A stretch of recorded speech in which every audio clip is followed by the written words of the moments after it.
semuanya tentu masih ingat kan urutan rukun iman dari 1 sampai 6. Yang pertama, beriman kepada Allah. Yang kedua, beriman kepada malaikat. Yang ketiga, beriman kepada kitab. Yang keempat, beriman kepada Rasul. Yang kelima, beriman kepada hari kiamat. Dan yang terakhir, yang keenam, beriman kepada qada dan qadar, atau disebut juga dengan beriman kepada takdir Allah, yaitu takdir baik dan takdir buruk. Berikut akan Bu Guru jelaskan ya anak-anak semuanya. Baiklah, Bu Guru akan membacakan dalil rukun iman. Dalam surat Al-Baqarah ayat 285. A'udzu billahi minasy syaithanir rajim. Bismillahirrahmanirrahim. Amanar rasulu bima unzila ilaihi min rabbih wal mu'minun kullun amana billahi wa malaikatihi wa kutubihi wa rusulih. Yang artinya, Rasul telah beriman kepada Al-Quran yang diturunkan kepadanya dari Tuhannya. Demikian pula orang-orang yang beriman. Semuanya beriman kepada Allah, malaikat-malaikatnya, kitab-kitabnya, dan rasul-rasulnya. Surat Al-Baqarah ayat 285. Iman kepada Rasul-Rasul Allah. Sayang, rukun iman yang keberapa ya iman kepada Rasul-Rasul Allah ini? Ya, benar sekali. Iman kepada Rasul-Rasul Allah adalah rukun iman yang keempat. Iman kepada Rasul artinya meyakini dengan sepenuh hati bahwa Allah telah mengutus orang-orang pilihan dengan tugas membimbing dan mengajarkan wahyu kepada umatnya menuju jalan kebahagiaan di dunia dan akhirat. Anak-anak, Rasul ini adalah orang pilihan Allah yang diberikan wahyu untuk disampaikan kepada umatnya, ya. Rasul itu adalah manusia biasa yang diberi keistimewaan oleh Allah Subhanahu wa ta'ala. Anak-anak, Rasul yang wajib kita ketahui ada berapa? Ayo. Iya, ada 25 nabi dan rasul. Baik anak-anak, di sini Ibu akan menjelaskan fungsi iman kepada Rasulullah. Yang pertama, bertambah iman kepada Allah Subhanahu wa taala dengan mengetahui bahwa Rasul benar-benar manusia pilihan Allah. Yang kedua, mau mengamalkan apa yang disampaikan para rasul. Yang ketiga, mempercayai tugas-tugas yang dibawanya untuk disampaikan kepada umatnya. Contohnya, ada Nabi Muhammad SAW yang diutus oleh Allah untuk menyempurnakan agama Islam yang ada di dunia. Dan juga ada kitab suci Al-Quran kita yang dibawa oleh Nabi Muhammad melalui perantara malaikat Jibril. Anak-anak, ada yang tahu tidak siapa nama Nabi kita yang pertama? Yaitu Nabi Adam Sallallahu Alaihi Wasallam.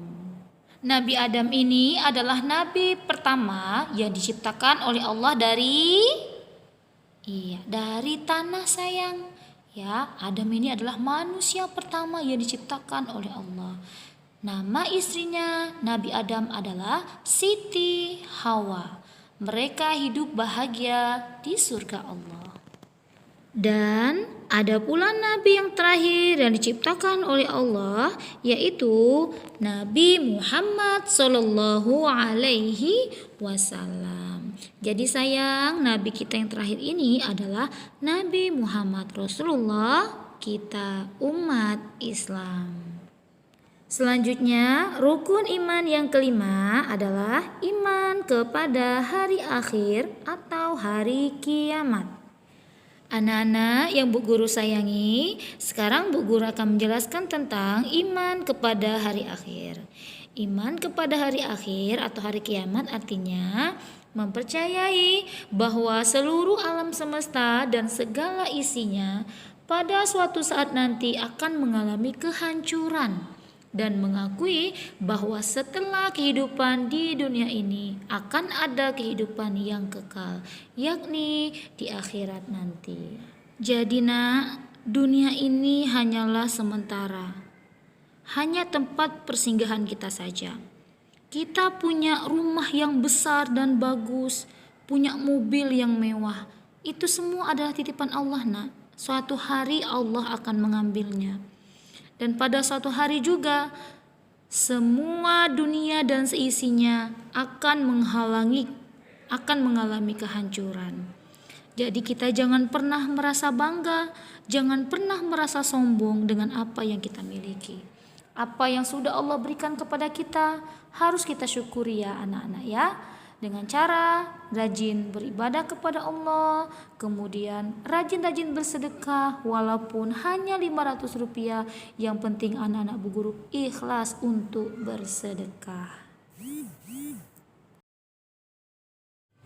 Nah, coba anak-anak perhatikan. Ini adalah salah satu gambaran ketika hari kiamat nanti, nak. Ketika Allah sudah menginginkan terjadinya tsunami, gelombang air laut besar yang akan menghancurkan dunia dan seisinya, yang bisa juga menyebabkan manusia banyak yang mati karena terjangan air laut yang sangat besar. Ini adalah salah satu contoh kiamat ya, tapi kiamat kecil seperti tsunami, kemudian ada gempa bumi, ada tanah longsor, semuanya itu adalah contoh dari kiamat kecil Allah. Baiklah anak-anak, kita masuk ke rukun iman yang keenam, yaitu iman kepada qada dan qadar. Ya, qadar itu juga berarti takdir, nak. Takdir baik dan takdir buruk. Mengapa dikatakan ada takdir baik dan takdir buruk? Sebenarnya sayang, takdir ini ada dua macam, yaitu takdir mubram, yaitu ketetapan Allah yang tidak bisa dirubah. Dan takdir ghair mubram, yaitu takdir dari Allah yang bisa dirubah asalkan kita manusia mau berusaha tanpa putus asa. Nah, anak-anak, seperti yang sudah Ibu jelaskan tadi, bahwa takdir itu adalah keputusan atau ketetapan Allah Subhanahu wa taala, suatu usaha manusia untuk mencapai suatu keinginan. Takdir merupakan mekanisme dari sebab akibat. Nah, di sini kita lihat ya nak ya, ada gambar bayi yang sangat mungil dan lucu. Apakah seorang bayi itu dia meminta kepada Allah untuk dilahirkan sebagai seorang laki-laki dan perempuan? Ya, jawabannya tentu tidak, nak. Kenapa? Karena ketika kita dilahirkan ke dunia ini, Allah sudah menetapkan takdir kita.